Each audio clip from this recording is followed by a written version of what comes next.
नमस्कार, म चाहिँ नेपालबाट बर्मामा यो भिडियो जाँदैछ सबैजनालाई दर्शन। यहाँ मैले चाहिँ के भन्नु पर्यो हजुरलाई? मामै भन्नु परेन ल। बर्माबाट आउनुभएको मामा र नेपालको भान्जाको अब कुराकानी सुन्नु है त। हेर्नुहुन्थ्यो हाम्रो भिडियो? हेरिन्थ्यो नि, एकदम मन पर्थ्यो। आज साक्षात् दर्शन भयो, भेटघाट भयो, खुसी लाग्यो र एउटा भिडियो बनाम भयो। भिडियो बनाएन हजुर? तपाईँहरू बर्मामा बसेर पनि नेपालको भिडियोहरू हेर्नुहुन्छ है? हेरिन्छ नि। म पनि बर्माको थोरै ठाउँ चाहिँ घुम्न हजुर पाएको थिएँ। हजुर नेपालमा हजुरसँग भेट भयो। कस्तो भिडियोहरू हेर्नुहुन्छ नेपालको चाहिँ तपाईँहरू?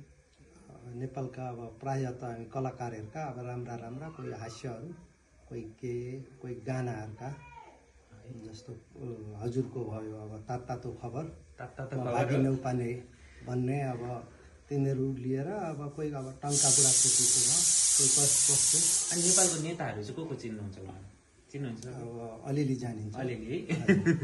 ल एकदम खुसी लाग्यो आज नेपालमा हजुरसँग भेट भयो। ल अब बर्मामा बस्ने सबैजनालाई यहाँबाटै नमस्कार होइन। भिडियोहरू हेरिदिनु होला हाम्रो चाहिँ। हजुरको परिचय सँगै दिनु न बल्ल। मेरो चाहिँ नाम भाग्य नेउपाने, तातो खबर। उहाँको भान्जा भनौँ न अब चाहिँ। ज्वाइँका भाइ हजुर होइन? हजुर। ल अब हामी एउटा अब नातामा पनि रहेछौँ र आजको साँझ चाहिँ हामीहरूको मुलाकातको साँझ भयो, भेटघाटको साँझ भयो। एउटा खुसी लाग्यो, भेट गर्न पाइयो। महान कलाकार हुनुहुन्छ नि, पत्रकारको होइन होला त्यो पनि। उहाँलाई हजुरलाई त अब अन्तर्राष्ट्रियले नै जान्दछ। म चाहिँ एउटा खुसी लाग्यो कि हजुरसँग भेट गर्न पाइयो, वार्तालाप गर्न पाइयो। एकदमै मलाई पनि खुसी लाग्यो बर्माबाट आएर नेपालमा, त्यही पनि घरमै भेट भयो क्या। हजुर एकदमै हाम्रो भिडियो त्यहाँसम्म पुगेछ। हजुर। अनि धेरैजना बर्माबाट पनि मेसेज गर्नुहुन्छ।